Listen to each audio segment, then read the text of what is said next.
الحمد للہ وکفى وسلام علی سید الرسل وخاتم الانبیاء وعلی آلہ واصحابہ الذین هم خلاصۃ العرب العرباء وخیر الخلائق بعد الانبیاء اما بعد اعوذ باللہ من الشیطان الرجیم بسم اللہ الرحمن الرحیم ما کان محمد ابا احد من رجالکم ولکن رسول اللہ وخاتم النبیین وکان اللہ بکل شیء علیما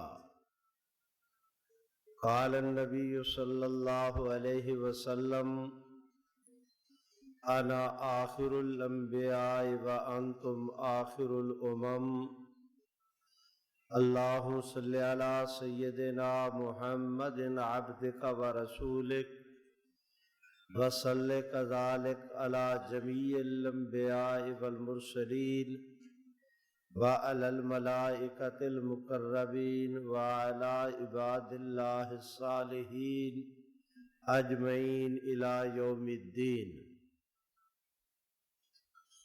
گرامی قدر حضرات علماء کرام، سامعین محترم، برادران اسلام،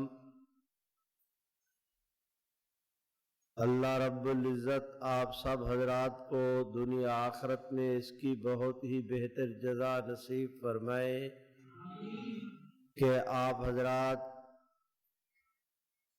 ہمارے مخدوم حضرت مولانا محمد الیاس گھمن دامت برکاتہم کے ادارہ میں ایک دینی غرض کی خاطر جمع ہوئے ہیں۔ حضرت مولانا کا میرے دل کے اندر بہت احترام ہے، وہ ایک مشنری آدمی ہے اور اللہ رب العزت کی ذات سے توقع کرنی چاہیے کہ ان کے ہاں پڑھنے والے ساتھی کو اللہ کبھی ضائع نہیں فرمائیں گے۔ اللہ رب العزت آپ سب حضرات سے زیادہ دین کا کام لے۔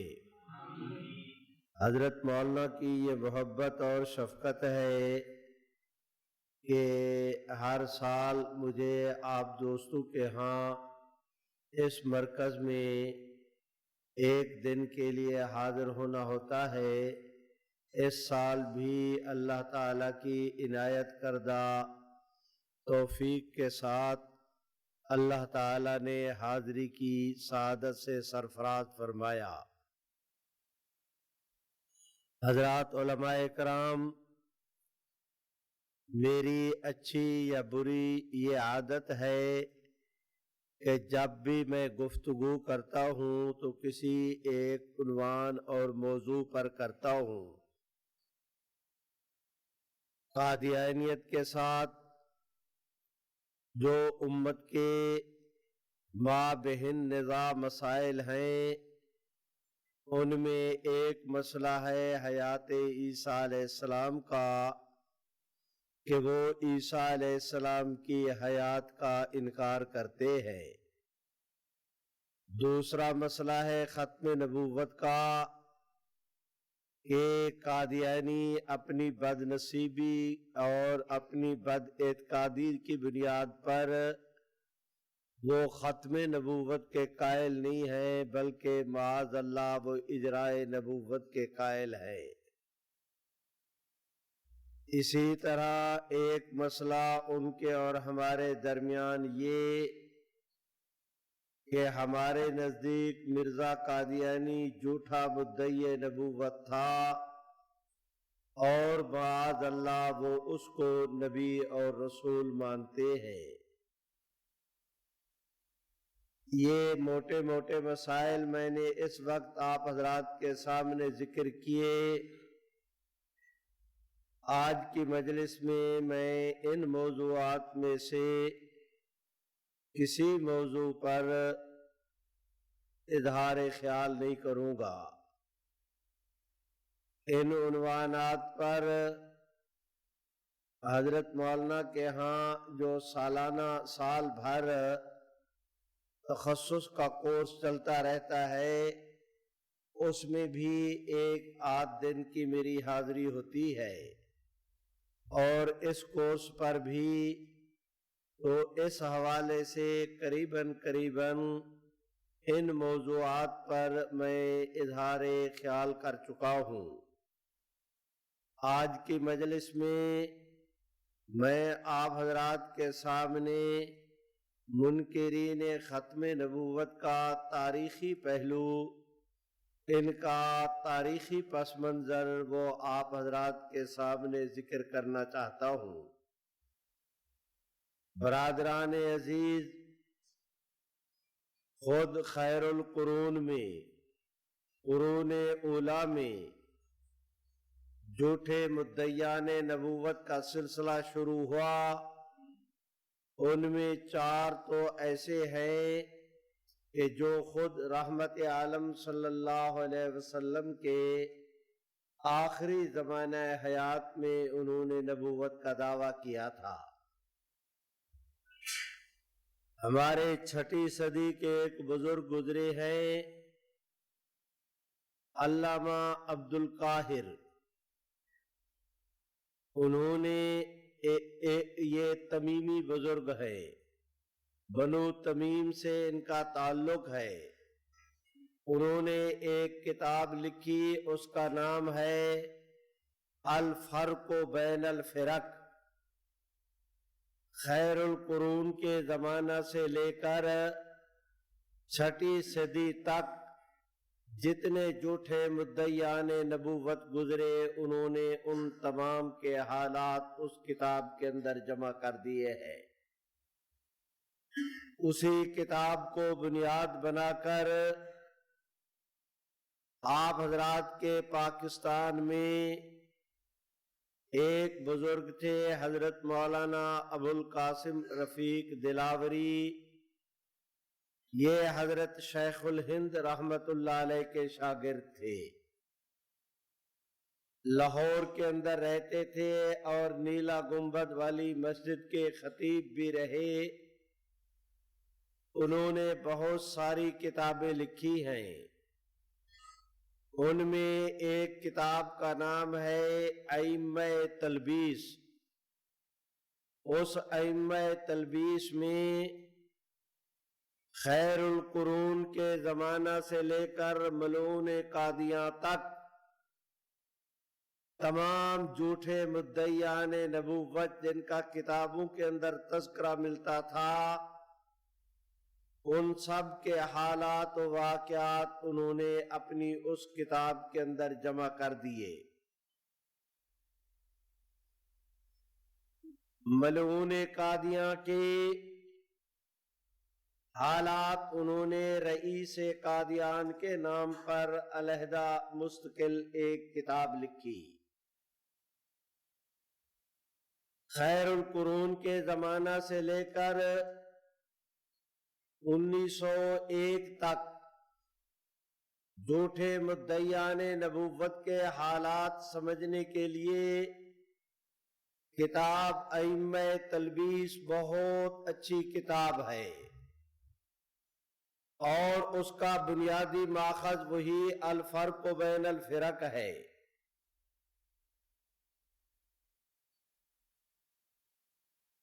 مرزا قادیانی کے حالات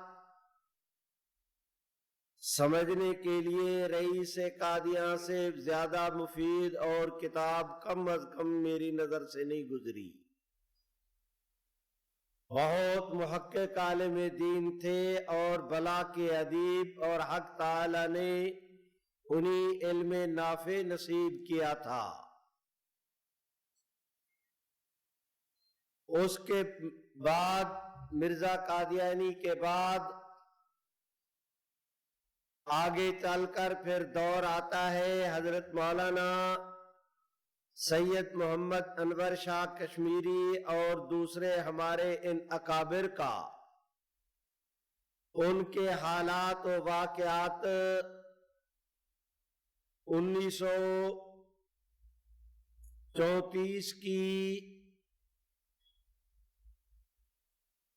ختم نبوت کانفرنس قادیاں سے لے کر 1953 کی تحریک ختم نبوت کے تک کہ یہ حالات اور واقعات آپ حضرات کے اس عاجز اور مسکین خاتم نے مرتب کر دیے۔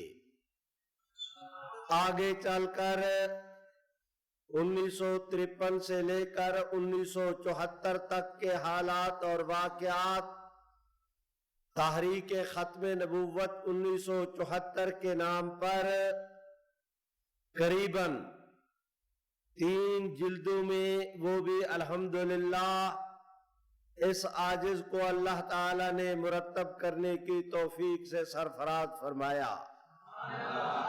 1974 سے لے کر 75 سے لے کر 1984 تک ایک 4 صدی کے عالم دین ہیں حضرت مولانا عبداللہ معتصم۔ انہوں نے تحریک ختم نبوت 1984 کے نام پر قریباً 10-11 سال کے حالات انہوں نے اپنی کتاب کے اندر جمع کر دیے ہیں، اور اب اس کے بعد آگے کام جاری ہے۔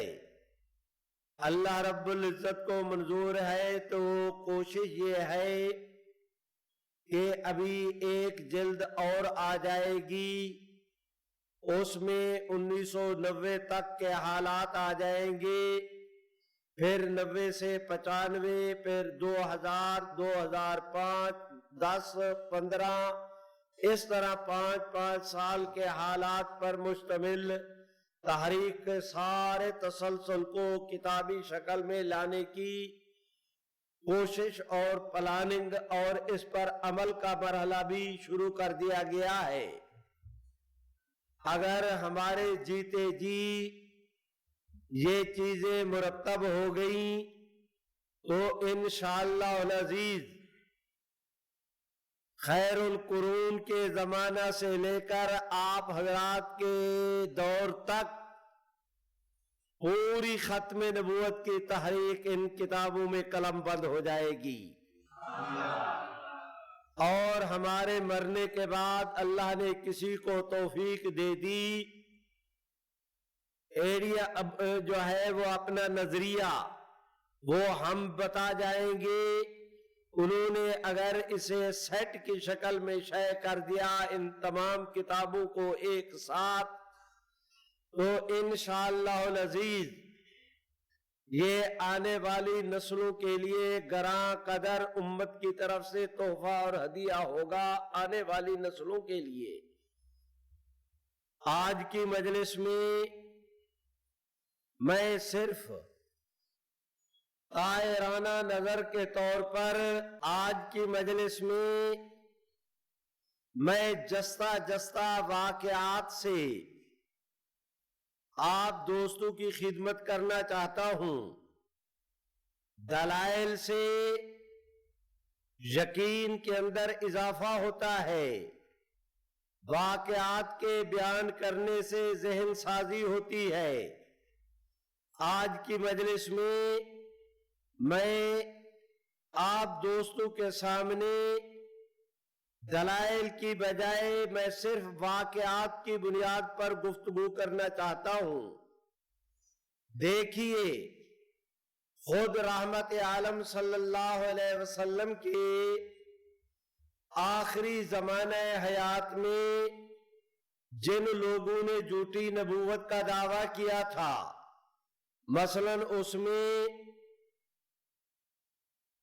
اسود انسی، طلحہ اسدی، سجا نامی ایک عورت اور مسیلمہ کذاب، یہ 4 حضرات، یہ 4 تو وہ ہیں جنہوں نے خود رحمت عالم کے آخری زمانہ حیات میں جھوٹی نبوت کا دعویٰ کر دیا تھا۔ مسیلمہ کذاب سے سیدنا صدیق اکبر کا معرکہ ہوا۔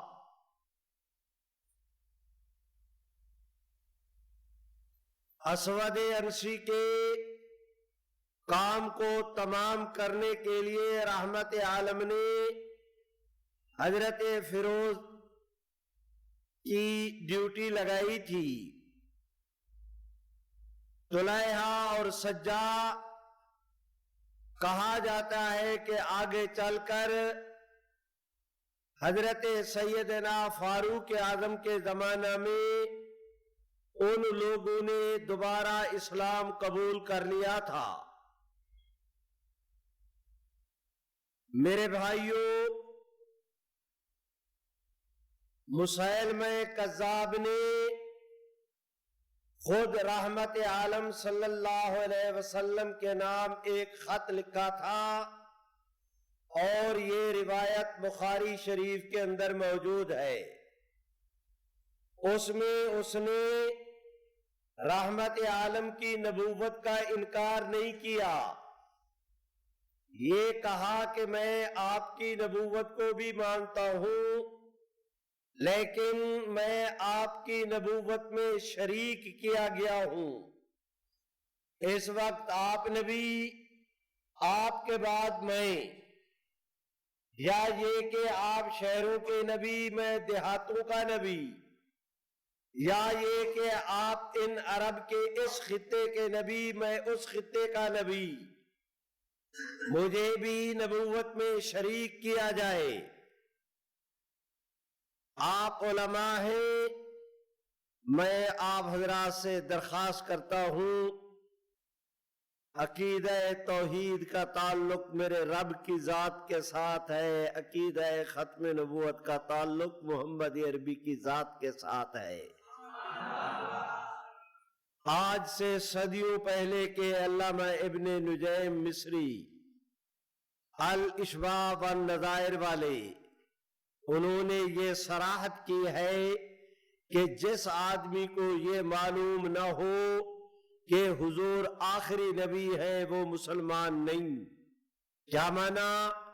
عقیدہ توحید کی طرح حضور علیہ السلام کو آخری نبی ماننا بھی ایمان اور اعتقاد کے لیے ضروری ہے، اس کے بغیر آدمی مسلمان نہیں ہو سکتا۔ اور بھائیوں توجہ کریں، عقیدہ توحید کا تعلق میرے رب کی ذات کے ساتھ، عقیدہ ختم نبوت کا تعلق محمد عربی کی ذات اقدس کے ساتھ۔ بھائیوں، میرا اللہ توحید میں وحدہ لا شریک، خاتم النبیین ہونے میں حضور بھی وحدہ لا شریک ہے۔ اس منصب میں، اس اعزاز میں آپ کا کوئی شریک نہیں۔ 1,24,000 انبیاء علیہ السلام میں سے اللہ نے خاتم النبیین ہونے کا اعزاز، یہ تاج صرف رحمت عالم کی ذات اقدس کے لیے اللہ رب العزت نے مخصوص کیا، اور یہ آپ کی خصوصیت ہے۔ آپ حضرات اس بات کو جانتے ہیں، خصوصیت اس کو کہتے ہیں یوجد فیہ ولا یوجد فی غیرہ، کہ یہ آپ کی خصوصیت ہے کہ آپ خاتم النبیین ہیں۔ مجھے اجازت دے کہ میں ایک اور بھی درخواست کروں۔ نماز، روزہ، حج، زکوٰۃ، نماز، روزہ، حج، زکوٰۃ، یہ سب فرائض ہیں، لیکن ان فرائض کا تعلق حضور کے اعمال کے ساتھ ہے۔ دیکھیں، اعضاء حرکت کرتے ہیں تو اس سے ایک فعل سرزد ہوتا ہے، اس فعل کے سرزد ہونے سے ایک فرض کی ادائیگی کا عمل پورا ہوتا ہے۔ آپ نماز کے لیے کھڑے ہوئے، آپ نے تکبیر تحریمہ کے لیے یہاں پر اپنے ہاتھوں کو لے گئے، اللہ اکبر کہا، آپ کے ہاتھوں نے، بازو نے آپ کی کلائی نے، آپ کے موڈوں نے کانوں تک یوں کر کے حرکت کی، آپ کی زبان نے حرکت کی، اللہ اکبر کہا، آپ نے ہاتھ باندھے، یہ تکبیر تحریمہ کا عمل پورا ہوا۔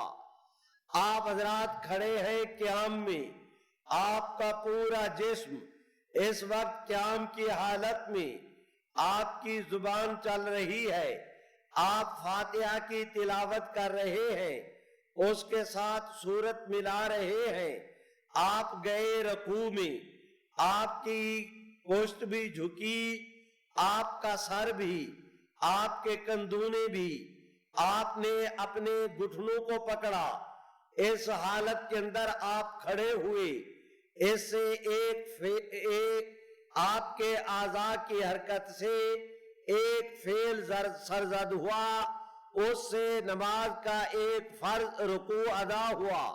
میرے بھائیوں، آپ کھڑے ہوئے سجدے کے اندر گئے، آپ پھر بیٹھے ہیں قومے کی حالت میں، چلتے چلے، میں اس کی زیادہ وضاحت نہیں کرتا، آپ علماء ہیں، اول سے لے کر آخر تک تکبیر تحریمہ ہاتھ اٹھانے سے لے کر سلام پھیرنے تک آپ کے اعضاء حرکت کر رہے ہیں، ان اعضاء کے حرکت کرنے سے ایک فعل سرزد ہو رہا ہے جس سے فرض کی ادائیگی ہو گئی نماز کی۔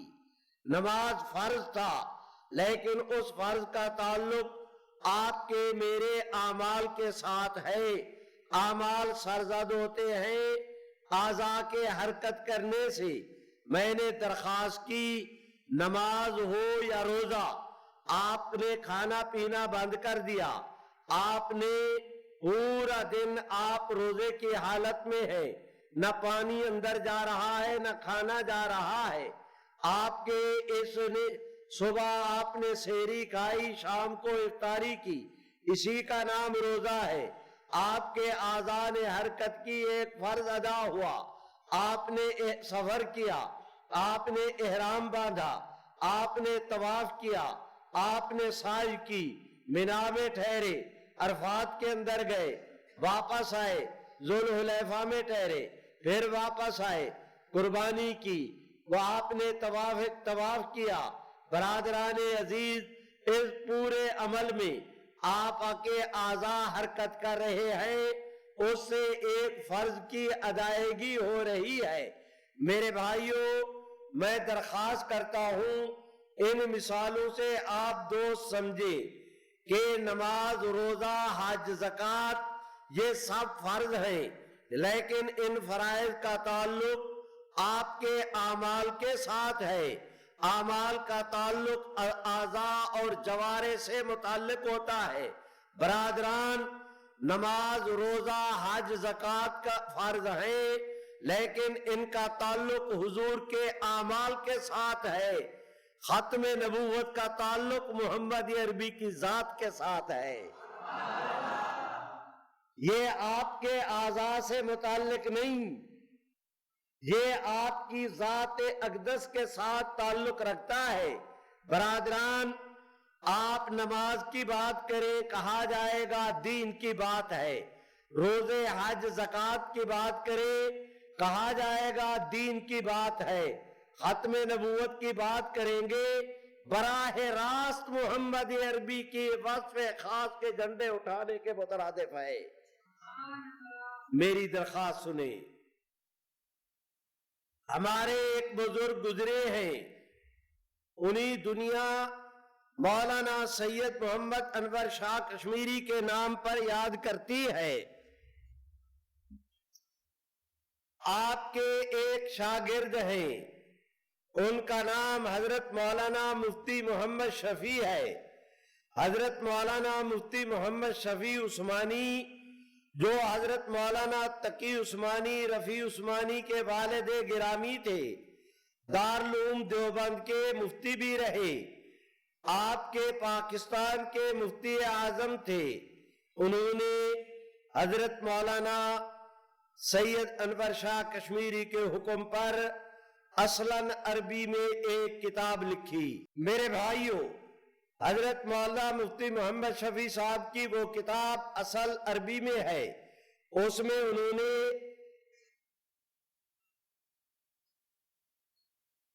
تین اس کے حصے کیے۔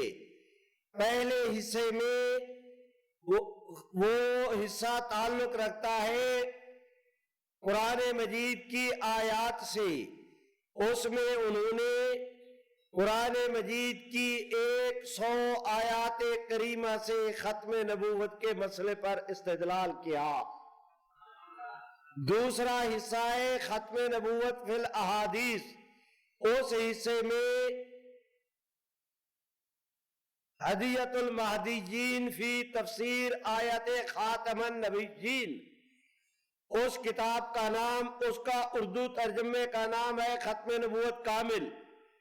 پہلے حصے میں قرآن مجید سے 100 دلائل لائے، دوسرے حصے میں پیغمبر اسلام کی 210 احادیث مبارکہ انہوں نے بیان کی ہے، تیسرے حصے میں انہوں نے اجماع امت اور تواتر اور تعامل صحابہ یہ اس کو لائے ہیں۔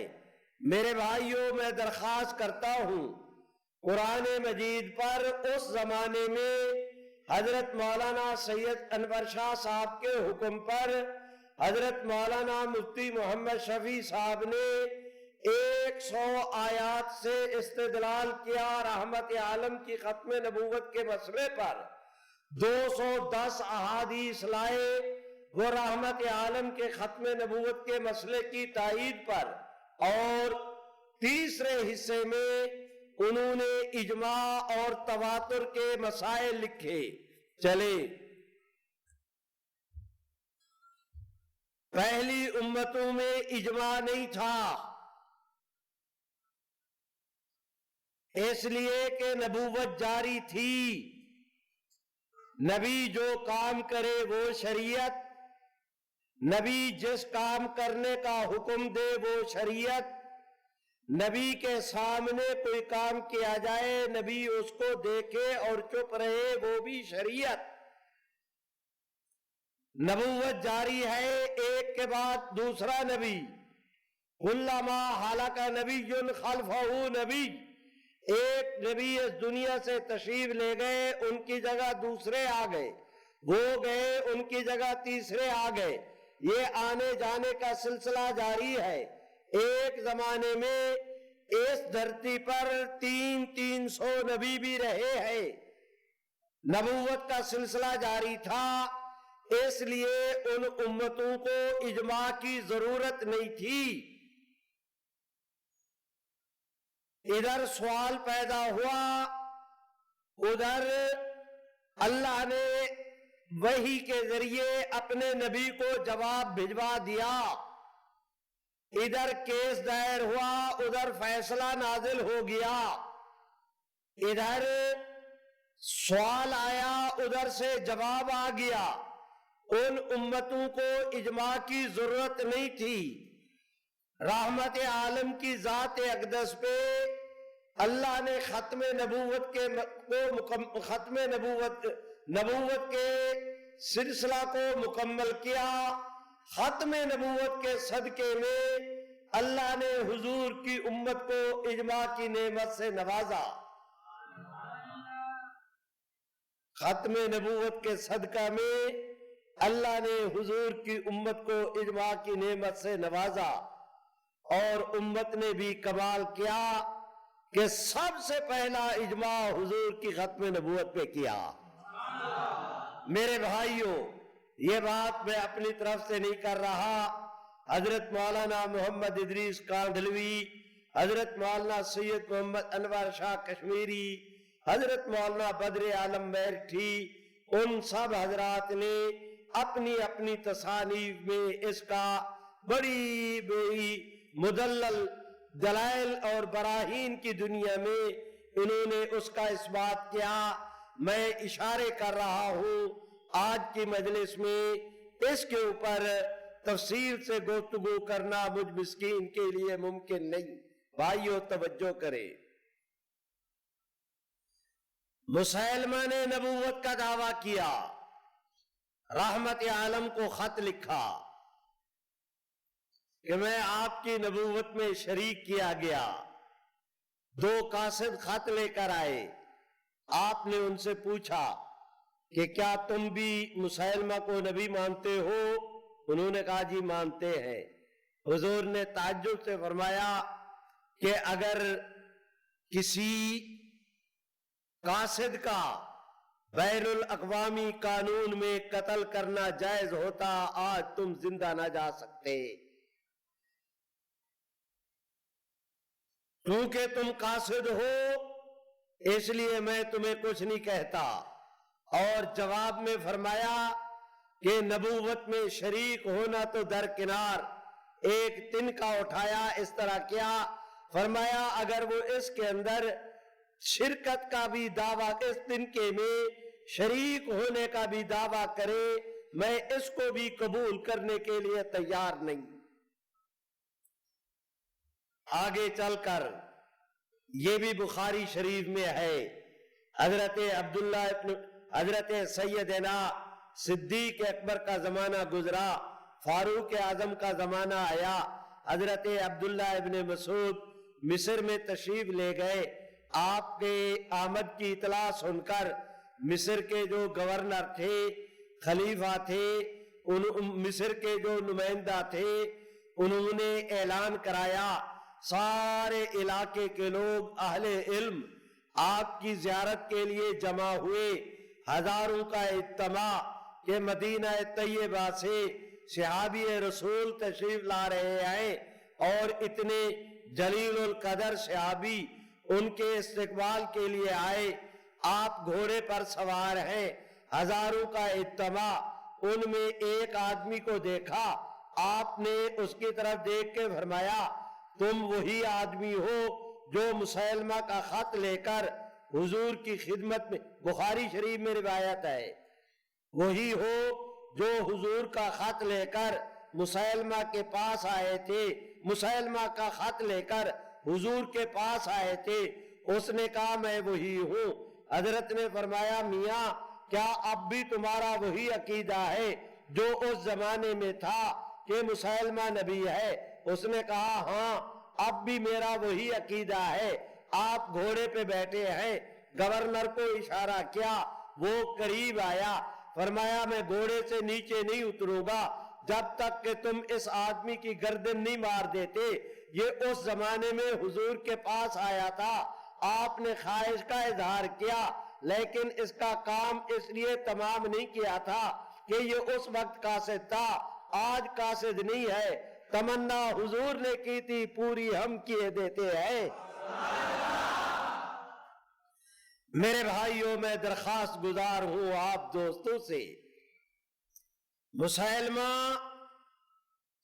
اذانیں دیتا تھا، کلمہ پڑھتا تھا، نماز روزہ کلمہ قرآن، مسجدیں بنانے، قبلہ رخ ہونے، مسلمانوں کا ذبیحہ کھانے میں مسیلمہ کذاب کا اور صحابہ کرام کا آپس میں کوئی اختلاف نہیں تھا. اس نے نہ قرآن مجید کا انکار کیا، نہ قبلہ رخ ہونے کا، نہ ذبیحہ کھانے کا، نہ نماز کے فرض ہونے کا انکار کیا، نہ حضور کی نبوت کا انکار کیا. حتیٰ کہ حضور سرور کائنات کے اپنی اذان میں جو اس کا نمائندہ اذان دیتا تھا وہ اپنی اذان میں اشہد ان محمد رسول اللہ بھی کہتا تھا.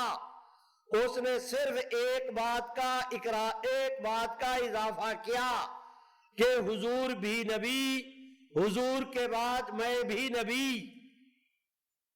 صحابہ کہتے تھے حضور ہی، وہ کہتا تھا حضور بھی. یہ نماز اور روزے کا اختلاف نہیں تھا، کلمہ قرآن کا اختلاف نہیں تھا، یہ صرف ہی اور بھی کا اختلاف تھا. جب اس نے کہا کہ حضور کے بعد میں بھی، صحابہ کرام نے کہا مسیلمہ رحمت عالم کے بعد تو نے نبوت کا دعویٰ کر کے اتنے بڑے جرم کا ارتکاب کیا ہے کہ اب تیری کوئی نیکی نہیں رہی. برادران میں نے مشکل مسئلہ شروع کر دیا. آ گیا ہے تو عرض کیے دیتا ہوں۔ مسلمان ہونے کے لیے پورے دین کو ماننا ضروری ہے، کافر ہونے کے لیے پورے دین کا انکار ضروری نہیں۔ ضروریات دین میں سے ایک بھی مسئلے کے انکار سے آدمی کافر ہو جاتا ہے۔ ایمان بالقرآن کے لیے ضروری ہے کہ الحمد سے لے کر والناس تک پورے قرآن مجید کو اللہ کی کتاب مانا جائے۔ قرآن مجید کا منکر ہونے کے لیے پورے قرآن مجید کا انکار ضروری نہیں۔ اگر کوئی آدمی ایک آیت کا انکار کرے گا تو مسلمان نہیں رہے گا۔ اسے آپ یہ نہیں کہیں گے کہ اس کا قرآن کے ساتھ ایمان ہے۔ اگر وہ ایک آیت کا انکار کرے، آپ کہیں گے کہ یہ قرآن مجید کا منکر ہے۔ آپ یوں سمجھیں آپ کے پاس ایک گلاس ہے پانی کا، اس کے پاک ہونے کے لیے ضروری ہے کہ پورے کا پورا پاک ہو۔ پلید ہونے کے لیے ضروری نہیں کہ ایک گلاس میں ایک گلاس شراب کی ڈالی جائے تب پلید ہوگا۔ اگر ایک گلاس پانی میں ایک قطرہ بھی شراب کا ٹپکا دیا تو وہ پاک نہیں رہے گا۔ میرے پاس یہ کپڑا ہے، اس کے پاک ہونے کے لیے ضروری ہے کہ اس کی ایک ایک تار پاک ہو۔ پلید ہونے کے لیے ضروری نہیں ہے کہ یہ سارا کپڑا غلاظت میں لتھڑا ہوا ہو۔ اگر اس کے کونے پر بھی کوئی غلاظت لگ گئی تو بھی یہ ناپاک سمجھا جائے گا، اس پر نماز نہیں پڑھی جا سکتی تاکہ اس کا ازالہ نہ کیا جائے۔ میں درخواست کرتا ہوں، ضروریات دین میں سے ایک مسئلے کے انکار کرنے سے بھی آدمی کافر ہو جاتا ہے۔ اب جو آدمی ختم نبوت کا انکار کرتا ہے وہ قرآن مجید کی 100 آیات کا انکار کرتا ہے، پیغمبر اسلام کی 210 احادیث کا انکار کرتا ہے، وہ اجماع امت کا انکار کرتا ہے۔ برادران سمجھے، میں درخواست کرتا ہوں، یہی وجہ ہے کہ سیدنا صدیق اکبر رضی اللہ تعالی عنہ جب برسر اقتدار آئے، آپ نے 3 مہمیں مسیلمہ کذاب کے مقابلے کے لیے روانہ کی۔ پہلی مہم حضرت سیدنا اکرمہ لے کر گئے، دوسری مہم حضرت سیدنا شرابیل ابن حسنہ لے کر گئے۔ دونوں دفعہ صحابہ کرام کو شکست ہو گئی۔ تیسری دفعہ سیدنا صدیق اکبر نے سیدنا خالد ابن ولید کو بھیجا، تب جا کر اللہ نے کرم کا معاملہ کیا کہ ان کو مسیلمہ کذاب پہ اللہ نے فتح یاب کیا۔ بھائیوں، ہمارے سیرت نگار حضرات میں سے ایک سیرت نگار ہیں علامہ قاضی سلمان منصور پوری، انہوں نے کتاب لکھی رحمت للعالمین۔ اس کی دوسری جلد میں انہوں نے یہ بحث اٹھائی ہے کہ 23 سالہ دور نبوت میں اسلام کی خاطر جتنی جنگیں لڑی گئیں، وہ احد کی ہو یا خیبر کی، فتح مکہ کی ہو یا حنین کی، احزاب کی ہو یا کوئی اور، یہ تمام تر جنگوں میں 23 سالہ دور نبوت میں جو صحابہ شہید ہوئے ان کی تعداد ہے 259۔ پہلی ختم نبوت کی جنگ جو صدیق اکبر کے عہد خلافت میں مسیلمہ کذاب کے مقابلے میں یمامہ کے میدان میں حضرت خالد کی سربراہی میں جو جنگ لڑی گئی، اس جنگ میں 1200 صحابہ شہید ہوئے۔ میرا اس سے صرف اتنا استدلال ہے کہ 23 سالہ دور نبوت میں پورے دین کے تحفظ اور بقا کے لیے جو جنگیں لڑی گئیں ان میں شہید ہونے والے صحابہ کی تعداد 259، پہلی ختم نبوت کی جنگ میں جو صحابہ شہید ہوئے ان کی تعداد 1200۔ یہ دلیل ہے اس امر کی کہ 23 سالہ دور نبوت میں صحابہ نے پورے دین کے تحفظ اور بقا کے لیے اتنی قربانی نہیں دی جتنی ختم نبوت کے مسئلے کے لیے صحابہ نے قربانی دی۔ مجھے نہیں پتا آپ دوستوں کا ذوق کیا ہے، میں اس وقت آپ سے یہ عرض کر رہا ہوں کہ قرآن مجید ختم نبوت کے مسئلے کو بیان کرے 100 دفعہ، حضور بیان فرمائے احادیث میں 210 دفعہ، امت کا سب سے پہلے اجماع ہو صدیق اکبر کے عہد خلافت میں ختم نبوت کے مسئلہ پر سب سے زیادہ حضرات صحابہ اکرام عہد نبوت میں جتنی انہوں نے قربانی نہیں دی جتنی اس مسئلے کے لیے ختم نبوت کے مسئلے کے تحفظ کے لیے انہوں نے قربانی دی۔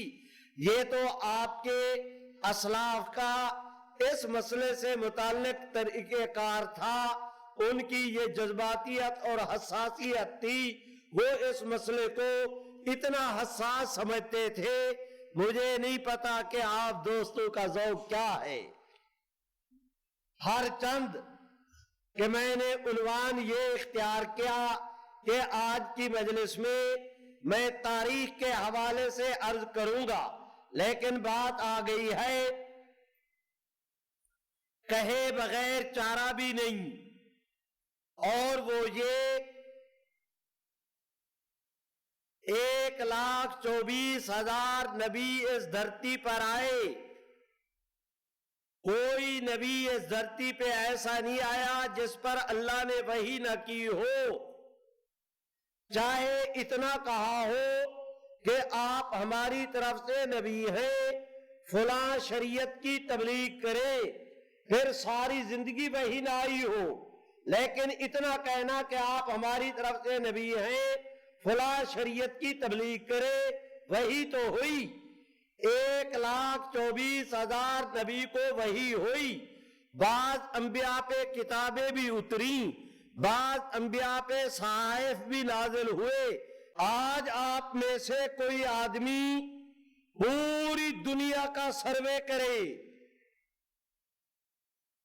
ان تمام آسمانی کتابوں میں سے روئے زمین پر کوئی کتاب آپ کو ایسی نہیں ملے گی کہ وہ اسی طرح محفوظ ہو من اول ہی الی آخر ہی، اسی طرح محفوظ ہو جس طرح وہ اپنے نبی پر اتری تھی۔ نہ تورات محفوظ، نہ انجیل، نہ زبور، نہ صحف ابراہیم۔ ایک قرآن مجید کو یہ اعزاز حاصل ہے کہ آج سے صدیوں پہلے جس آب و تاب کے ساتھ اترا تھا، ایک شوشے کے فرق کے بغیر آج اسی طرح وہ امت کے پاس موجود ہے۔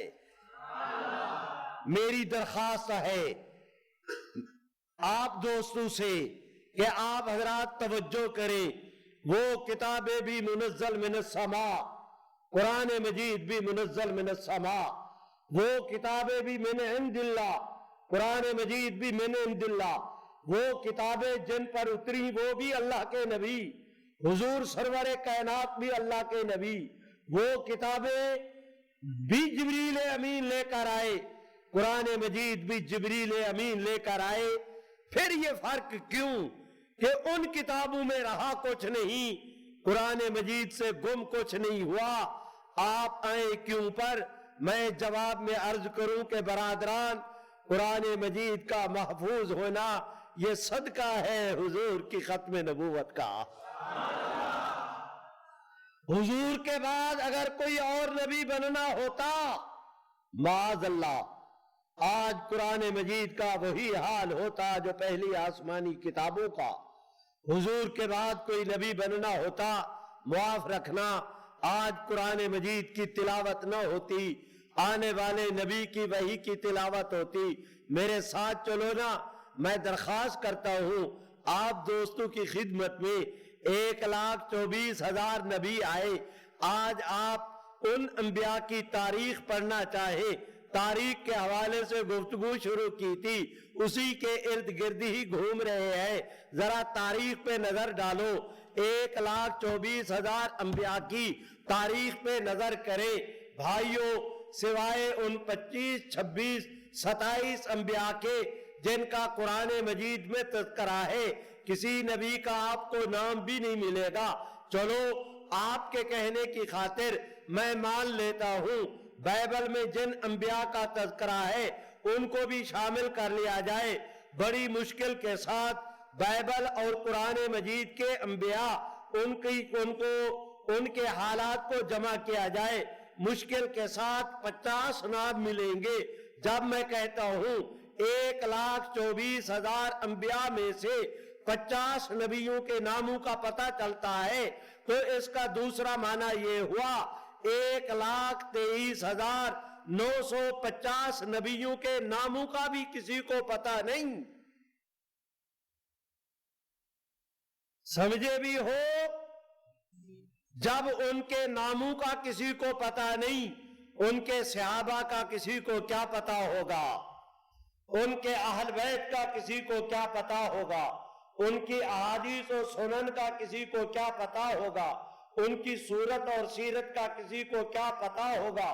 میرے بھائیوں توجہ کرے، ان نبیوں کے نام نہیں ملتے، ان کے حالات نہیں ملتے، خاندان کی تفصیلات نہیں ملتی، ان انبیاء کی صورت اور سیرت کا پتہ نہیں چلتا، ان کے سنن و نوافل کا پتہ نہیں چلتا، ان کی احادیث کا کسی کو کوئی معلوم نہیں، ان کی تعلیمات کا، ان پر نازل ہونے والی وحی کا کسی کے پاس علم نہیں. اب آؤ نا حضور کے دروازے پہ. میرے ماں باپ قربان، 23 سالہ دور نبوت میں کبھی ایسے نہیں ہوا کہ نبوت کے لبے اقدس ہلے ہوں، آپ نے کوئی جملہ ارشاد فرمایا ہو اور آج وہ جملہ امت کے پاس موجود نہ ہو. اس کی ایک مثال بھی پیش نہیں کی جا سکتی. کتابیں لکھی گئیں، آپ کی مسکراہٹوں پر کتابیں موجود ہیں. اس 23 سالہ دور نبوت میں رحمت عالم نے کس کس مقام پہ آنسو بہائے تھے، امت نے اس کا ریکارڈ بھی جمع کر دیا.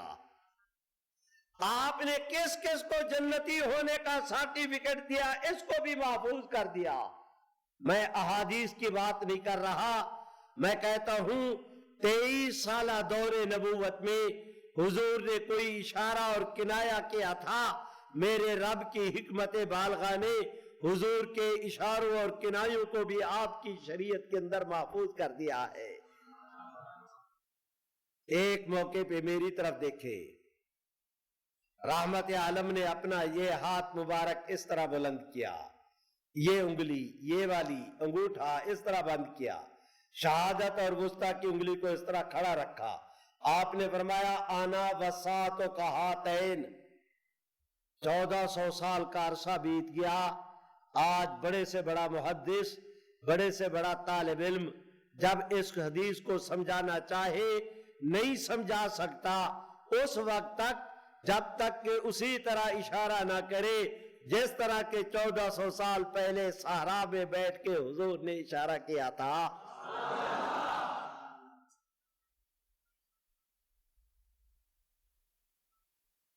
میں اس پر مزید مثالیں نہیں گوش گزار کرتا، میں نتیجے کی طرف بڑھ رہا ہوں. آپ حضرات کے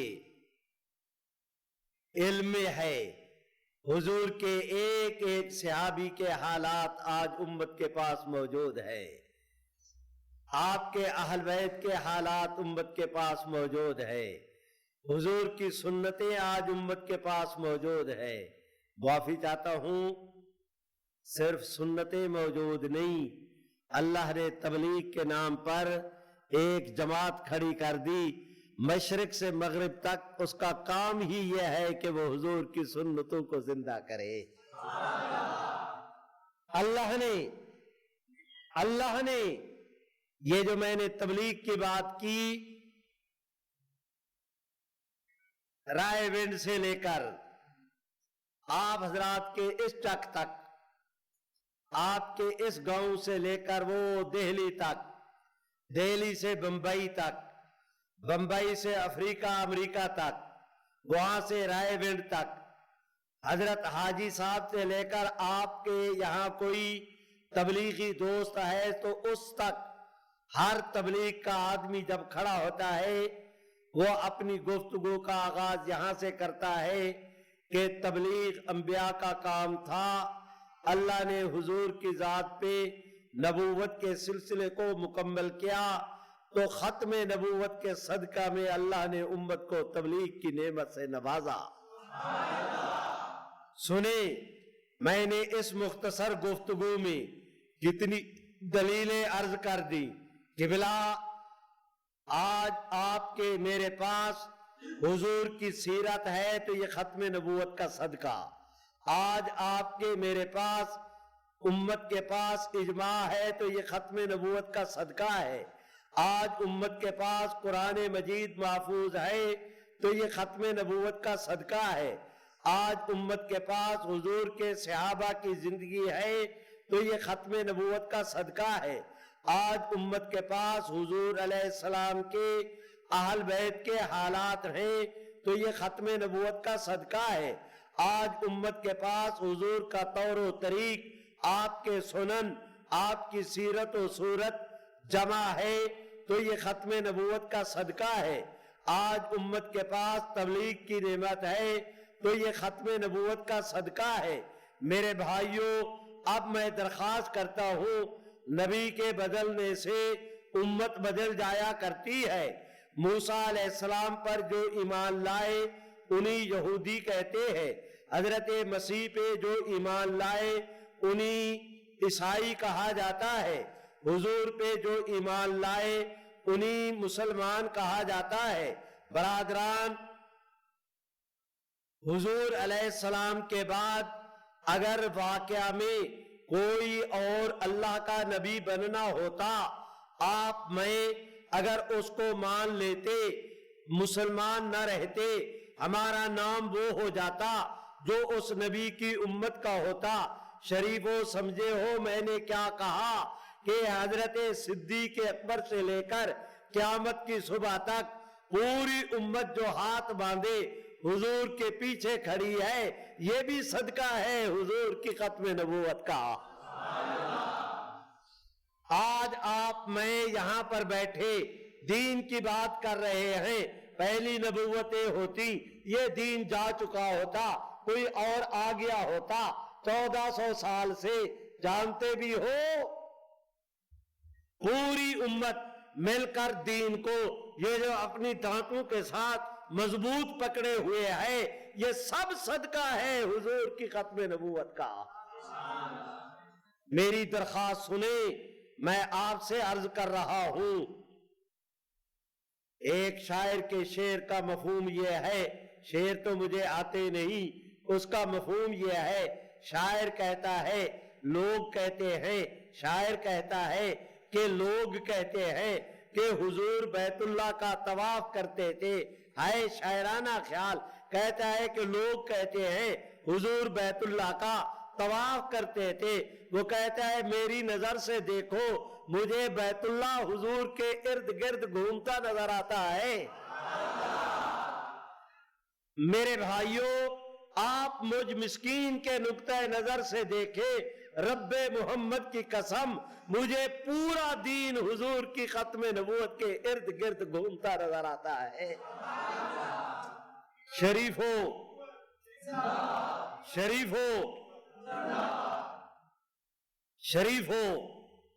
تمہیں سارا دین ملے ختم نبوت کے صدقے میں، تمہیں سارے مسئلے یاد ہو اور ختم نبوت کا مسئلہ یاد نہ ہو، مجھے ڈر لگ رہا ہے کہ قیامت کے دن رحمت عالم کو ہم منہ کیا دکھلائیں گے۔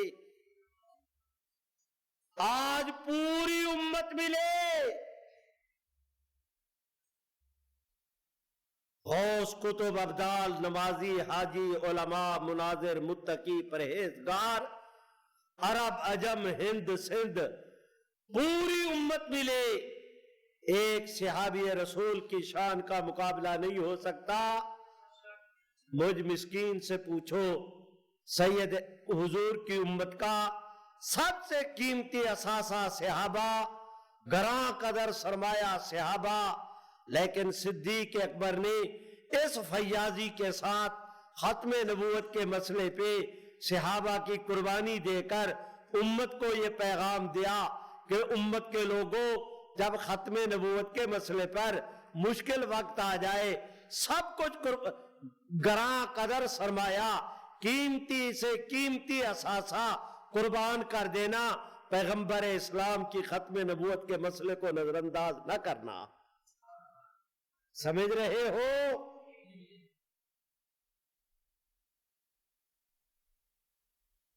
میرے بھائیوں، 1400 سال میں ایک منٹ ایسا نہیں آیا کہ کبھی کسی شخص نے جھوٹی نبوت کا دعویٰ کیا ہو اور ایک منٹ کے لیے امت نے اسے قبول کیا ہو۔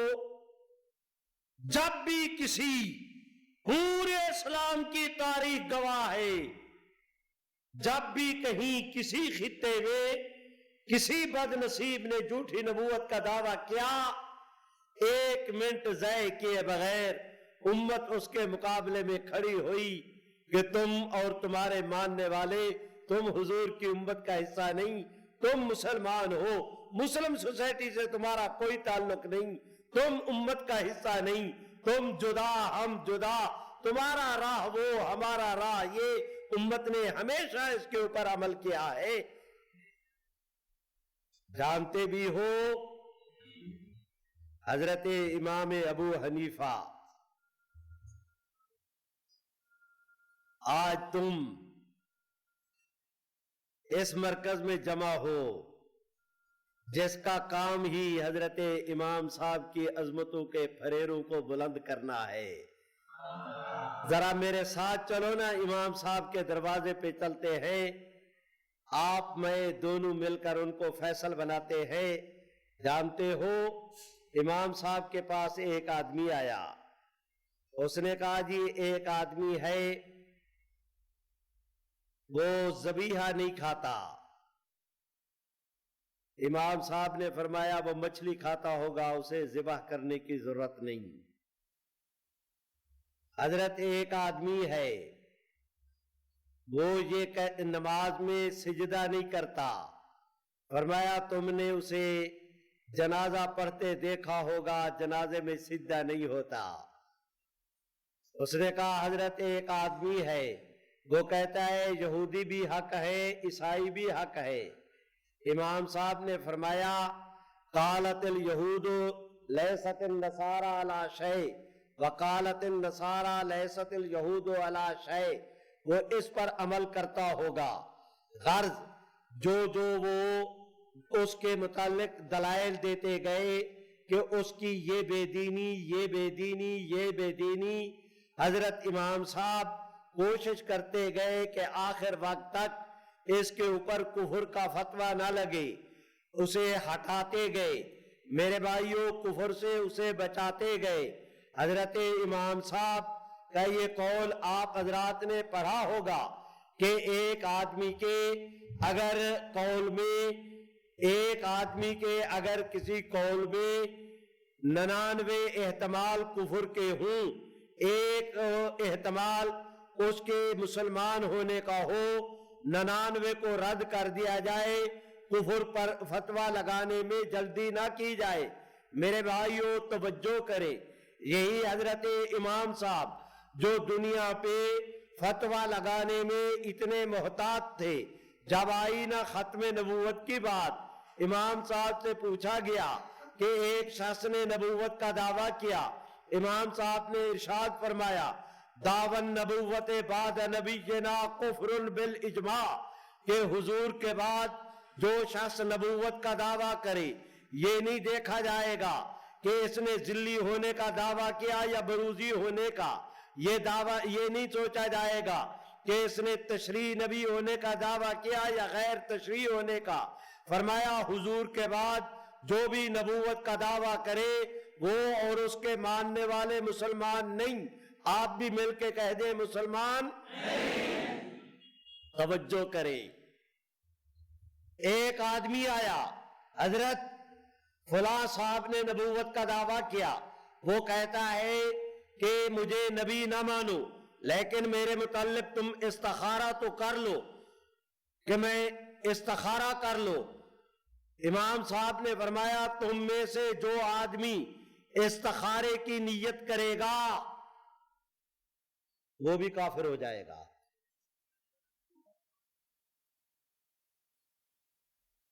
استخارہ اس کام میں کیا جاتا ہے جس کے کرنے نہ کرنے کے دونوں پہلو برابر ہوں. نماز فرض ہے، مسلمان عاقل بالغ پر نماز فرض ہے یا نہیں. اگر یہ کوئی ماں میرے اوپر حلال ہے یا حرام، شراب حلال ہے یا حرام، کوئی اگر اس پر استخارہ کرے گا تو مسلمان نہیں رہے گا. بولو بولو مسلمان نہیں رہے گا. اسی طرح حضور کے بعد کوئی نبی ہو سکتا ہے، اس کا چشم تصور میں خیال لائے گا تو مسلمان نہیں رہے گا. ایک صاحب نے کہا کہ میں نبی، امام صاحب سے پوچھا گیا، آپ نے ارشاد فرمایا من طالب منہ علامت النبوت، اس جھوٹے مدعی نبوت سے اس کے دعوی نبوت کی دلیل طلب کرنے والا شخص بھی دائرہ اسلام سے خارج ہو جائے گا. اب خدا کرے تمہیں سمجھ میں آ جائے کہ ختم نبوت کے مسئلے کی حساسیت کیا ہے. میں دیکھتا ہوں تاریخ اپنے آپ کو دہراتی ہے. قبلہ مسلمہ نے نبوت کا دعویٰ کیا، تب بھی امت نے کہا کہ یہ اور اس کے ماننے والے مسلمان نہیں. آپ بھی مل کے کہہ دیں مسلمان نہیں. میں دیکھتا ہوں ایک وقت آیا ایران میں ایک شخص جس کا نام بہاءاللہ تھا، اس بد نصیب نے جھوٹی نبوت کا دعویٰ کیا. تب بھی امت نے کہا کہ مسلمہ اور اس کے ماننے والے یہ بہاءاللہ اور اس کے ماننے والے مسلمان نہیں. آپ حضرات کے اس متحدہ ہندوستان میں انگریز کے زمانے میں ملعون قادیاں، یہ ملعون کا لفظ میں نے جان بوجھ کر کہا، اس پر میں کوئی معذرت نہیں کرتا، اس لیے کہ یہ بات آپ کی طرح میرے بھی ایمان اور عقیدے کا حصہ ہے کہ ہر آدمی کی رعایت ہو سکتی ہے. مل کے کہہ دو حضور کے دشمن کی رعایت نہیں ہو سکتی. بولو نہیں ہو سکتی. جس طرح حضور کی ذات کے ساتھ محبت کرنا ایمان کی نشانی ہے، لا یؤمن احدکم حتی اکون احب الیہ من والدہ وولدہ والناس اجمعین، جس طرح حضور کی ذات کے ساتھ محبت کرنا ایمان کی نشانی ہے، اسی طرح حضور کے دشمن کے ساتھ بغض رکھنا یہ بھی ایمان کی نشانی ہے. آپ حضرات کا یہ بلب جل رہا ہے، اس میں دو تارے ہیں، نیگیٹو اور پازیٹیو، گرم اور ٹھنڈی، مثبت اور منفی، نیگیٹو پازیٹیو. جب تک یہ دو تارے نہ ہوں آپ کا یہ بلب نہیں جل سکتا. قبلہ ایمان کی بتی کو جلانے کے لیے بھی دو تاروں کی ضرورت ہے، ایک حضور کی ذات کے ساتھ محبت اور دوسرا محمد عربی کے دشمن کے ساتھ بغض. اے میرے اللہ، آج سیدنا صدیق اکبر تشریف فرما ہے، ان کے ساتھ ان کے صاحبزادے بیٹھے. حضرت ابو بکر بھی صحابی ہے، وہ صاحبزادے بھی صحابی ہے. ایک زمانہ تھا حضرت ابو بکر مسلمان صحابی تھے، وہ ابھی اس نے اسلام قبول نہیں کیا تھا، جنگ ہو گئی. حضرت ابو بکر مسلمانوں کی طرف سے، وہ کافروں کی طرف سے آج اسلام قبول کیا. حضرت والد کے ساتھ کھانا کھا رہے ہیں، کھانا کھاتے اس نے کہہ دیا ابو یاد ہے فلاں جنگ میں آپ اس طرف تھے، میں آپ کے مقابلے پر تھا، آپ کو نہیں معلوم، مجھے معلوم ہے کہ آپ میرے تلوار کی زد پر آ گئے تھے، اگر میں چاہتا وار کر کے آپ کا کام تمام کر سکتا تھا، لیکن باپ سمجھ کر میں نے معاف کر دیا، چھوڑ دیا۔ حضرت ابو بکر دیکھے، مسکرائے، فرمایا بیٹا تم نے باپ سمجھ کر معاف کر دیا، اگر اس دن تم میرے تلوار کی زد پر آ جاتے، تم رسول اللہ کے دشمنوں کی فہرست میں ان کی صف میں اس دن کھڑے تھے، مسلمانوں کے خلاف کھڑے تھے، تم نے باپ سمجھ کے باپ سمجھ کے مجھے معاف کر دیا، میں حضور کا دشمن سمجھ کے تمہیں کبھی معاف نہ کرتا۔ میاں سمجھ رہے ہو؟ اسی غیرت دینی کا نام ایمان ہے، اسی کو کہتے ہیں۔ میں آپ حضرات سے درخواست کرتا ہوں، میرے ساتھ چلو نا، امت کے 1400 سالہ تعامل کی روشنی میں انگریز کے زمانہ میں ملعون قادیان نے جھوٹی نبوت کا دعویٰ کیا، جانتے بھی ہو مولانا رحمت اللہ کرانوی، سبحان اللہ، سب سے پہلے جن لوگوں نے اس ملعون قادیان کے خلاف فتویٰ دیا، علماء لدھیانہ، مولانا غلام دستگیر، مولانا رحمت اللہ کرانوی، مولانا احمد علی محدث سہارنپوری، مولانا پیر مہر علی شاہ گولڑوی، مولانا رشید احمد گنگوہی، آگے چل کر شاہ عبد الرحیم رائے پوری، حضرت شیخ الہند، امت نے ان کے خلاف فتویٰ دیا۔ میں درخواست کرتا ہوں، بہاولپور میں کیس تھا، مولانا سید محمد انور شاہ کشمیری تشریف لائے، انہوں نے ان کے ذمہ تھا کہ آپ نے قادیانیوں کے وجوہ تکفیر پیش کرنے ہیں عدالت میں۔ مولانا انور شاہ کشمیری نے کہا کہ مرزا قادیانی نے حضور کے بعد نبوت کا دعویٰ کیا، اس سے ختم نبوت کا انکار لازم آیا، تو جو ختم نبوت کا منکر ہو وہ بھی کافر ہے، اس نے نبوت کا دعویٰ کیا، اس سے دعوی نبوت لازم آیا، حضور کے بعد دعوی نبوت کرنا یہ مستقل کفر ہے۔ اس ملعون قادیان نے انبیاء علیہ السلام کی توہین کی، جانتے بھی ہو۔ اس ملعون قادیان نے لکھا، اللہ معاف فرما، کہ حضرت عیسیٰ علیہ السلام کی 3 دادییں نانییں زناکار اور قصبی عورتیں تھیں۔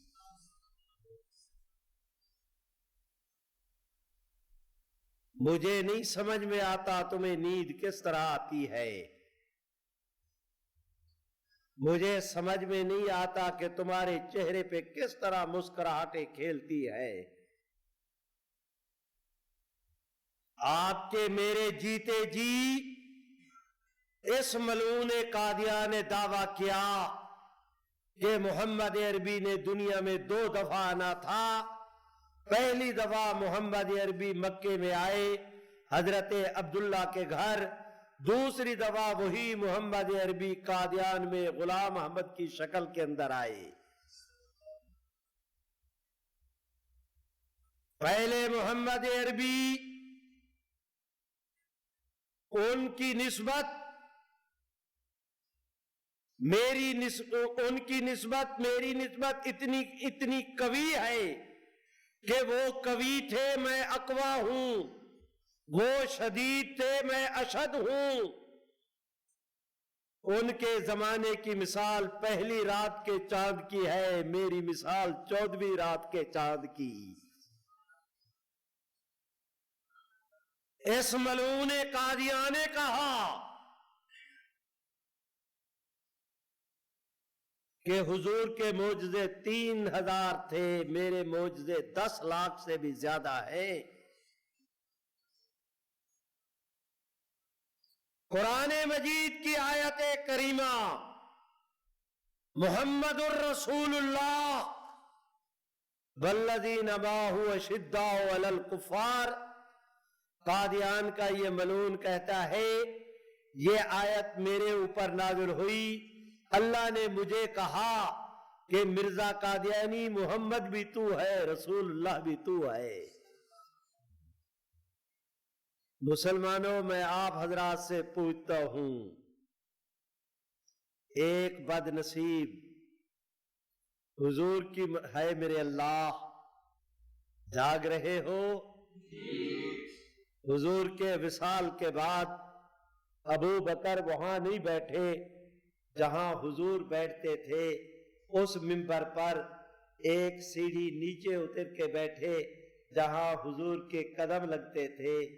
اگر حضور کے مسند پہ ابو بکر قدم نہیں رکھ سکتا، میں پوچھتا ہوں آپ حضرات سے، کیا دجال قادیان کو حضور کی مسند پہ قدم رکھنے کی اجازت ہے؟ وہ کہتے ہیں نہیں، زور سے بولو نا میاں، اجازت ہے؟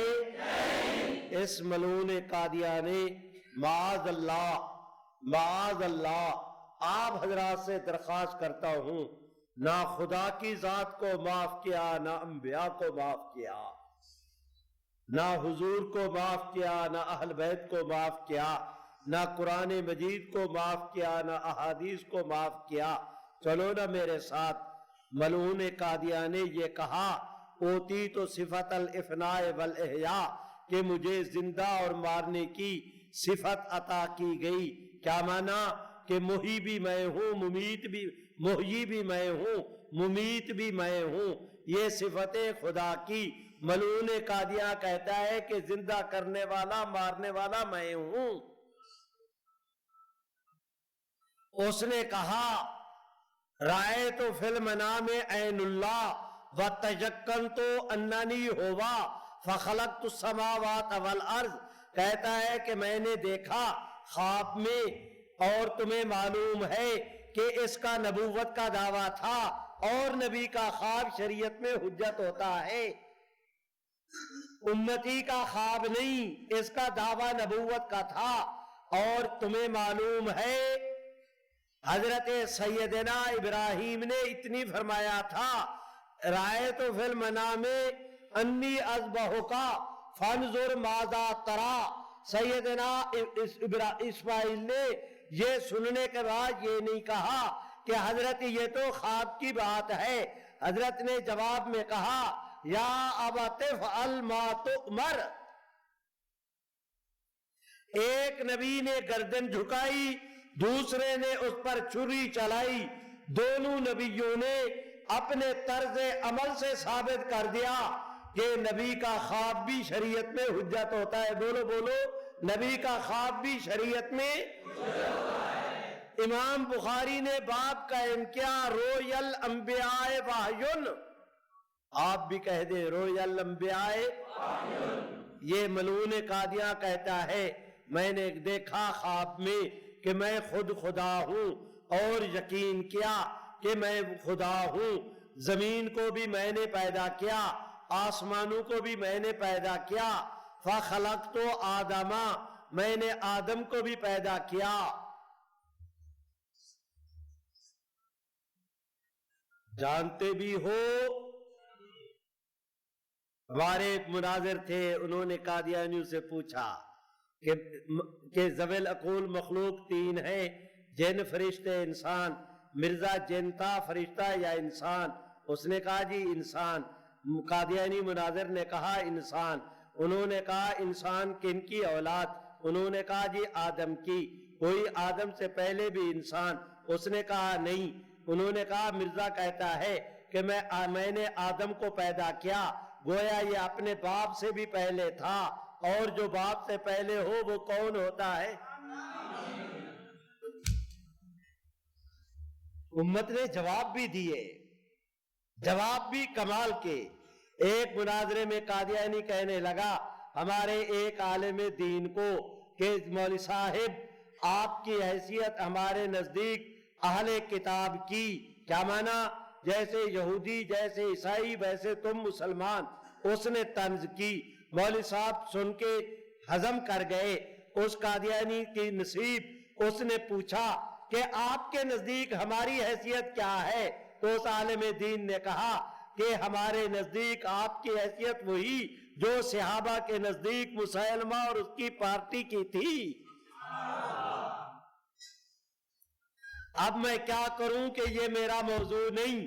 ایک مناظرے میں مجھے لگا قید قادیانی کہنے، گفتگو شروع ہوئی، بڑے تم تراک سے کہتا ہے حضرت مسیح موعود علیہ السلام نے یہ مرزے کو کہا۔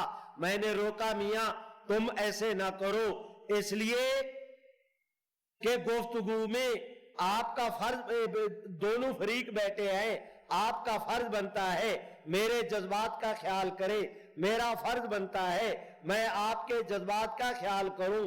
میں مرزے کو گالی نہیں دیتا، تم علیہ السلام بھی نہ کہو، یہ جائز نہیں۔ اس نے بڑے زور سے اس طرح مکہ مارا میز پہ، مجھے کہتا ہے مولوی صاحب وہ مسیح موعود تھے، وہ علیہ السلام تھے، یہ میرا عقیدہ ہے، مجھے عقیدے کے اظہار سے کون روک سکتا ہے؟ میں سمجھ گیا کہ یہ لاتوں کے بھوت باتوں سے درست نہیں ہوں گے، میں چپ کر گیا۔ میرے جو ساتھی تھے تعجب سے دیکھتے ہیں کہ مولوی صاحب نے مسئلہ بھی شروع کیا، انجام پر بھی نہیں پہنچایا۔ ان کو بڑا تعجب کہ مولوی صاحب نے شکست کھا لی، میں چپ کر کے بیٹھا رہا۔ اس کی ٹرن ختم ہوئی، ٹرن شروع ہوئی نا میری، میں نے شروع کیا کہ یہ ملعون قادیہ کی کتاب، اس میں اس دجال نے یہ بکواس کی، یہ کتاب اس میں یہ وہ چیخا۔ اس نے کہا کیا کر رہے ہو؟ میں نے کہا میاں تمہارے نزدیک مرزا علیہ السلام تھا، میرے نزدیک وہ لعنتی تھا، تمہارے نزدیک وہ مسیح موعود تھا، میرے نزدیک وہ دجال ہے۔ تمہیں دنیا کی کوئی طاقت تمہارے عقیدے کے اظہار سے نہیں روک سکتی، تو مجھے بھی نہیں روک سکتی۔ تو جو کہتا ہے کہے، میں کہوں گا دجال تھا۔ اب وہ ہانپتا کانپتا کہتا ہے اچھا میں بھی نہیں کہتا، تم بھی نہ کہو۔ میں نے کہا تم کہو نہ کہو، میں کہوں گا۔ ایک رگڑا دیا، نسلیں یاد رکھیں گی۔ ایک مناظرہ ہو رہا تھا، ایک قادیانی کہتا ہے مولوی صاحب آپ ہمارا کس طرح مقابلہ کرتے ہیں؟ ہمارے شہر کا نام قرآن میں لکھا ہوا۔ مجھے حیرت ہوئی، میں نے کہا کیا کہا؟ کہتا ہے ربوہ۔ اوفو، میں سمجھ گیا۔ میں نے کہا اب میں اسے کیسے سمجھاؤں؟ میں نے کہا میاں تم تو کہتے ہو تمہارے شہر کا نام لکھا ہے، میں تو کہتا ہوں تمہاری لاہوری جماعت کا نام بھی قرآن میں لکھا ہے، قادیانیوں کا نام بھی قرآن میں لکھا ہے۔ کہتا ہے مولوی صاحب اللہ مبارک کرے، ایسا روشن خیال عالم دین وسیع و ظرف میں نے کبھی نہیں دیکھا۔ آپ کے منہ میں گھی شکر، پڑھے نا قرآن مجید کی آیت کریمہ، ہمارے قادیانیوں کا نام قرآن مجید میں کہاں لکھا ہے؟ میں نے کہا حرم علیکم المیتہ والدم ولحم الخنزیر۔ میں نے کہا کہ یہ میتہ سے مراد لاہوری ہیں، خنزیر سے مراد قادیانی۔ مجھے کہتا ہے مولوی صاحب خدا کا خوف کرو، جب قرآن اترا تھا قادیانی تھے؟ میں نے کہا ربوہ تھا۔ کہتا ہے مجھ سے غلطی ہوئی۔ میں نے کہا مجھ سے بھی ہو گئی ہے۔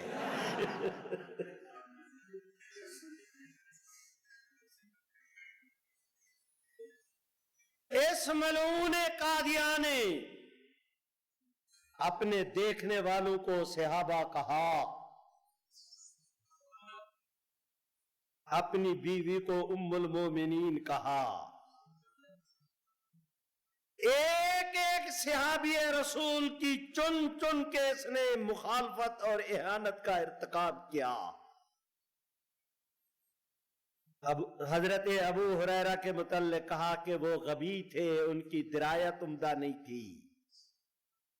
قادیانیوں نے مرزا قادیانی کی سنت پہ عمل کرتے ہوئے کہا کہ ابو بکر اور عمر کیا تھے، وہ تو مرزا قادیانی کے جوتی کے تسمے کھولنے کے لائق نہیں تھے۔ مرزا قادیانی کی شادی ہوئی نصرت جہاں بیگم کے ساتھ، رات گزاری، سویرے کھڑے ہو کے کہتا ہے مجھے اللہ نے کہا تجھے مبارک ہو، تیرے گھر میں خدیجۃ الکبریٰ آ گئی ہے۔ میرے بھائیوں، میں درخواست گزار ہوں آپ دوستوں سے، اسے درس رہنے دیا جائے، جلسہ گاہ نہ بنایا جائے۔ میں درخواست گزار ہوں آپ دوستوں سے، کیا اس ملک میں ابو بکر و عمر کا، خدیجہ اور فاطمہ کا کوئی وارث نہیں رہا؟ رحمت عالم کی عزت و ناموس کا مسئلہ لا وارث ہو گیا۔ آپ کے میرے جیتے جی ملعون قادیاں یہ کہے کہ میں نبی ہوں، صرف یہ نہیں، وہ یہ کہے کہ میں محمد الرسول اللہ ہوں۔ میں آپ دوستوں سے بات تو سینے پہ ہاتھ رکھو، اگر مرزا قادیانی محمد الرسول اللہ تھا تو پھر خدیجہ کا کیا لگا؟ پھر فاطمہ کس کی بیٹی تھی؟ پھر قرآن کس پر اترا تھا؟ معراج پر کون تشریف لے گئے تھے؟ ہے میرے اللہ، قادیانیت کسی مذہب اور عقیدے کا نام نہیں۔ قادیانیت اس دھرتی پر محمد عربی کے دشمنوں کا چلتا پھرتا کوئی گروپ اور گروہ ہے، کوئی باغی طبقہ ہے تو وہ ہر قادیانی اس کا مصداق اول ہے۔ ان سے بچنا، حضور کی امت کو بچانا آپ کے میرے فرائض میں شامل ہے۔ اب میں کس طرح درخواست کروں؟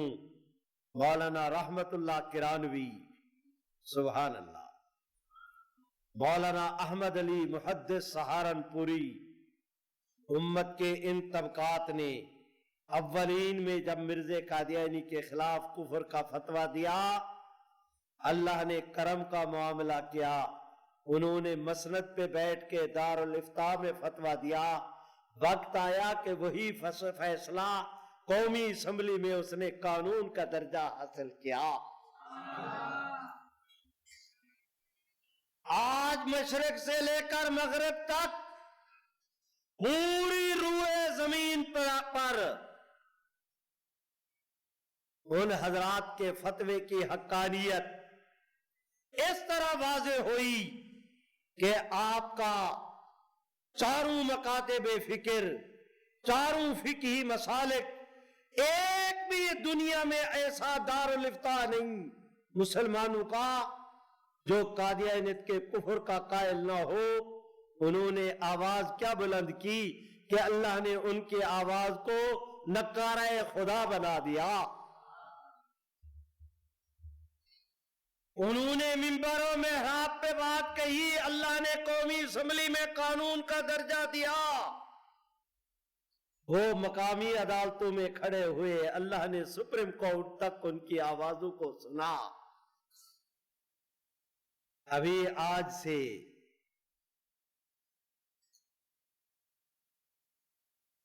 تھوڑا عرصہ پہلے 10 مارچ کی بات ہے، آپ حضرات کے ہائی کورٹ لاہور کے ہائی کورٹ اسلام آباد کے جج نے بھی قادیانیوں کے متعلق ٹھوک کے وہ فتویٰ دیا ہے، وہ فیصلہ لکھا ہے کہ مرزا قادیانی کی ہڈیاں بھی قبر کے اندر چٹا کھٹی ہوں گی۔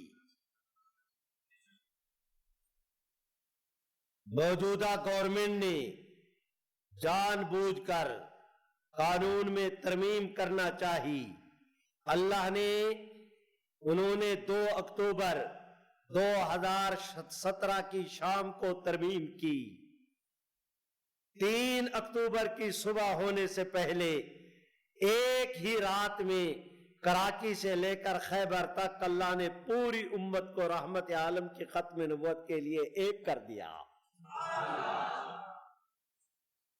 اور پھر انہوں نے ترمیم کی۔ پاکستان کی پارلیمنٹ کی تاریخ کا پہلا انوکھا یہ واقعہ کہ آج ترمیم کی، ایک دن چھوڑ کر 2 کو ترمیم کی، 3 اکتوبر چھوڑ کر 4 اکتوبر کو ترمیم کے اندر ان کو ترمیم کرنی پڑی۔ 7B اور C کی بحالی کا مسئلہ تھا۔ میں نہیں جا رہا ان کی تفصیلات کی طرف، اشارہ کرتا ہوں۔ MQM پختونخوا پارٹی، نیشنل عوامی پارٹی، جمعیت علماء اسلام، جماعت اسلامی، تحریک انصاف، نون لیگ، کاف لیگ، پیپل پارٹی، ساری جماعتوں نے متفقہ طور پر کہا کہ 7B اور C بحال ہونے چاہیے۔ گورنمنٹ نے وعدہ کیا، اسمبلی کا اجلاس ہوا کہ اس اجلاس میں پیش کریں گے، اجلاس ہوا ملتوی ہو گیا، سینٹ کا اجلاس ہوا ملتوی ہو گیا، انہوں نے اس کو پیش نہیں کیا۔ ہائی کورٹ کا فیصلہ آیا، انہوں نے کہا گورنمنٹ کی ساری ترمیمات معطل۔ معطل کا معنی یہ کہ جو ترمیم کی تھی وہ قابل عمل نہیں رہی، جو قانون تھا وہ پہلے ختم کر چکے، نہ جائے رفتن نہ پائے ماندن، نہ دوڑنے کی جگہ رہی نہ بیٹھنے کی، ایسے مجبور ہوئے۔ 25 نومبر کی شام کو یہ قومی اسمبلی میں بل لائے۔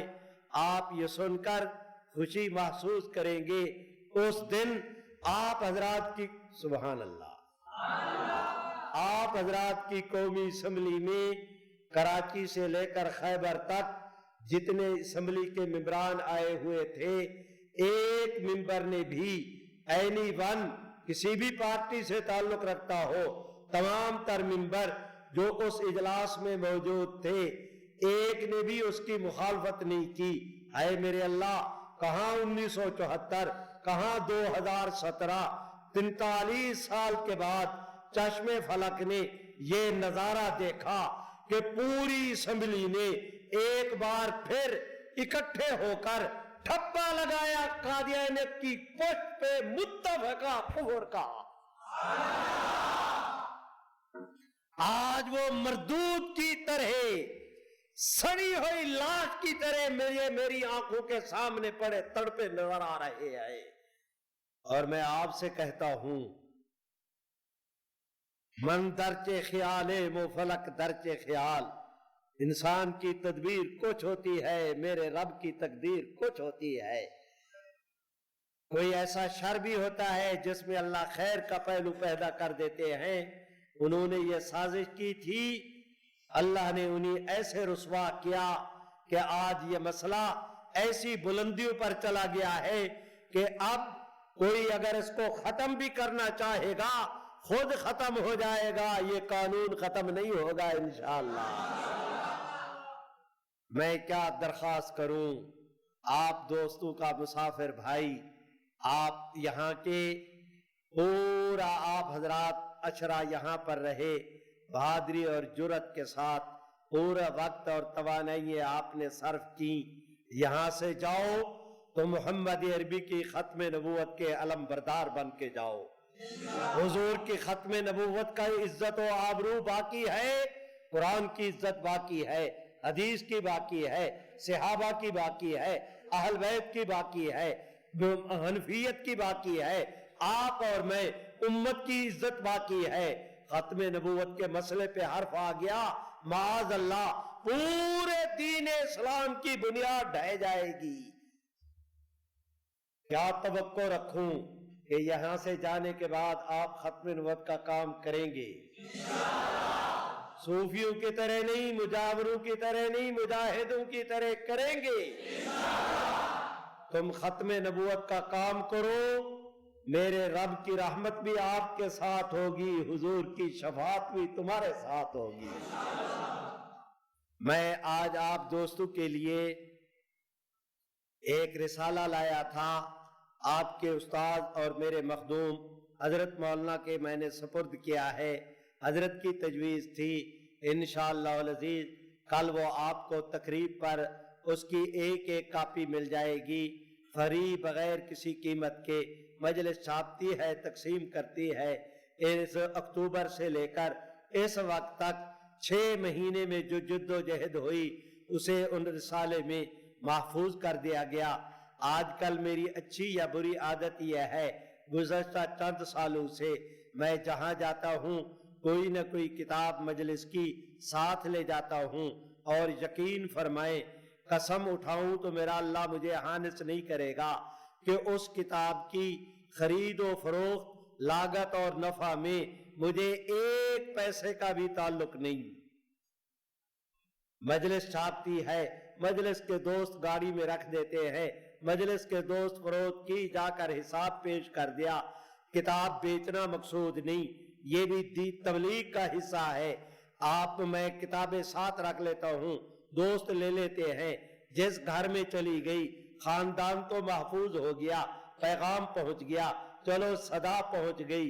اگر میرے کہنے پہ 10 ساتھی کتابیں لے کر چلے گئے تو مجھے حصہ مل جائے گا۔ اور مجلس ختم نبوت یہ کوئی نشریاتی ادارہ نہیں کہ کتابیں چھاپ کر اس سے پیسے کمائے۔